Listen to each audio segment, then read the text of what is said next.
Hi, my name is Courtney, and I own a website called itsneverinvain.com. I am also working on publication for my second novel, Restitution, which is at restitution.wordpress.com.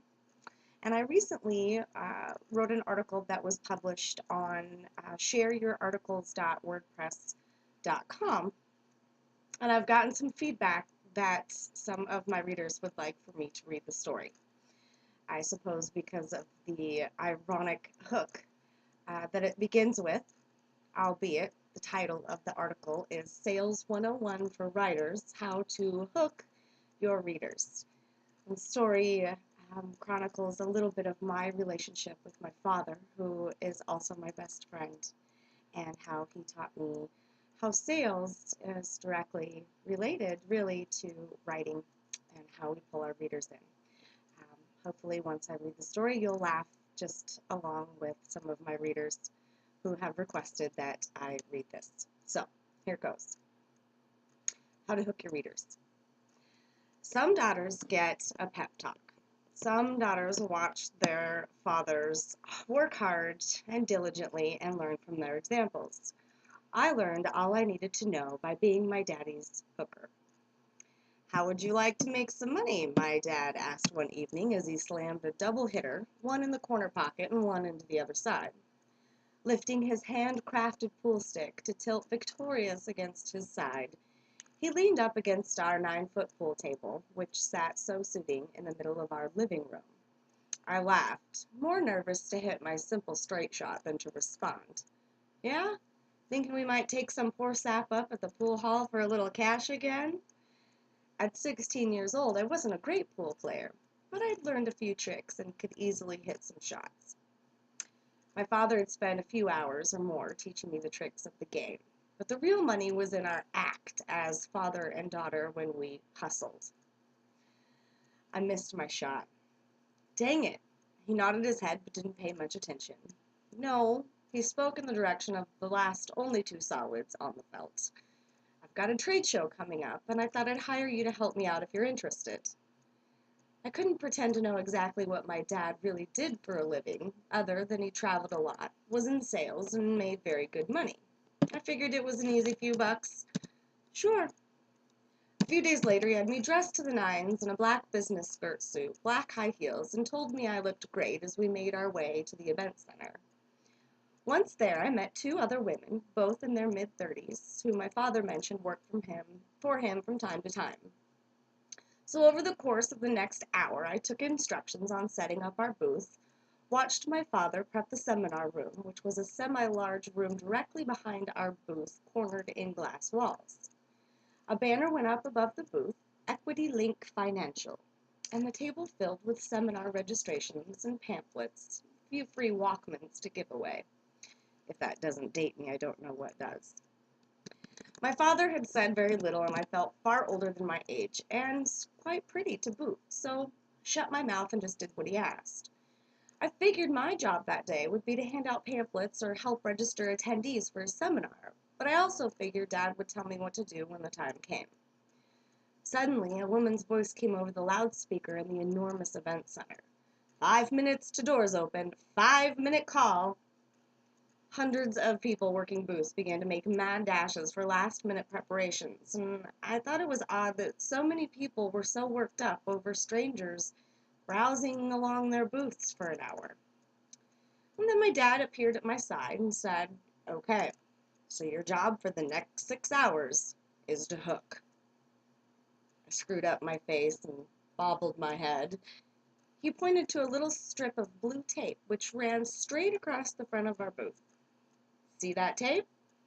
I nodded. "Can't cross it." If the words "hook" for me didn't put me into a hissy fit, the sudden strange pressure of having to do a job that would make me want to cross the forbidden line made me shudder.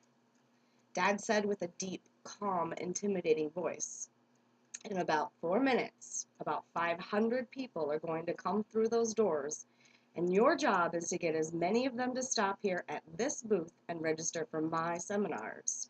They last 15 minutes, and they run at the top of the hour for 6 hours." I still couldn't speak. He continued, "You're going to get paid for every registration you get. Now, I'm going to walk about 50 yards towards the front doors. Turn and head your way. Stop me if you can and convince me to register." I opened my mouth finally.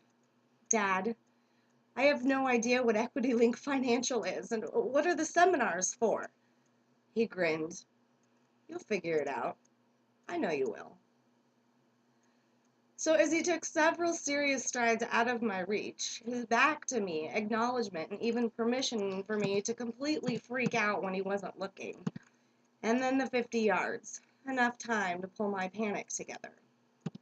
This is how my father managed me, how he taught, and from whence the lessons came. I never had the sit-down lectures or the jolly, inspiring talks like some daughters get. My life, growing up, fell in line with the anonymous quote, "Experience is a hard teacher. She gives the test first and the lesson afterwards." What my father also knew was me. Even at a young age, I'd become a passionate, aspiring writer, and after his writing advice, a good writer leads his reader to the mountaintop. A great writer allows the reader the view for themselves. I'd always struggled to understand his wisdom. So he was trying to teach me through sales. Know your audience and know how to hook them in. Without knowing your audience, without the ability to read them and connect with them, to give them something they can relate to, you'll never get them to your work, or, in this case, our booth. He came towards me with a grimace that would make most teenage girls run for their own fathers crying. His eyes avoided me but screamed, "Don't even think of messing with my line of sight." His posture said, "I'm far too wealthy and far too good to be here." I was scared. Closer and closer, almost to me. Now or never, now or never, and I forced myself with a tremendous inner push to lean over the blue tape. Excuse me, sir." He turned his head slightly, hands still in his pockets, acknowledging me, but no reward of speech. I leaned harder. "Have you ever heard of Equity Link Financial?" I asked him. He looked up at the banner, back down at me, completely indifferent. "Nope." "Oh, sir, the truth is, neither have I until today. But if you look back into that room, you'll see a very handsome gentleman who makes more money than I can conceive of, and he's giving seminars once an hour. If I don't get you to register and attend one, I don't eat. You see, that man is my father. Please find it within yourself to discover a huge opportunity in today's financial market. And if you walk away with nothing else, you'll have peace of mind that a young girl ate today." My father grinned, patted my shoulder, and said, "You'll do just fine." And that was the last I heard of him the entire day. 6 hours later, as we gathered the registrations, each initialed by the hooker who'd gotten it, I had outhooked them all. By the first hour, I'd learned we were a brokerage franchise. By the second hour, I'd learned how to read people. By the third, I'd learned to face fear and beat the hell out of it in order to push harder than I ever could before. That day at 16, I learned the basics of selling. From then on, each time I sat to write, I remembered the strange faces of potential buyers and how I had to quickly figure out a way to connect with them.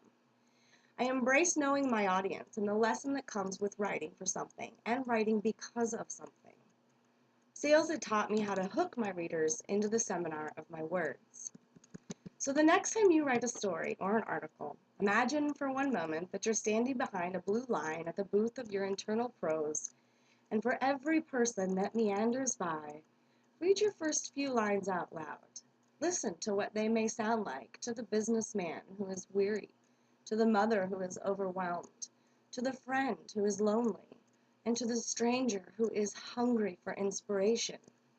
If you can't hook them with your first few lines, how are they going to stay for the whole story? Throw your cast wide and far in the right direction for you. You never know what you'll catch when you pay attention. I learned all I needed to know from being my father's hooker. Hope you enjoyed it. Come visit itsneverinvain.com.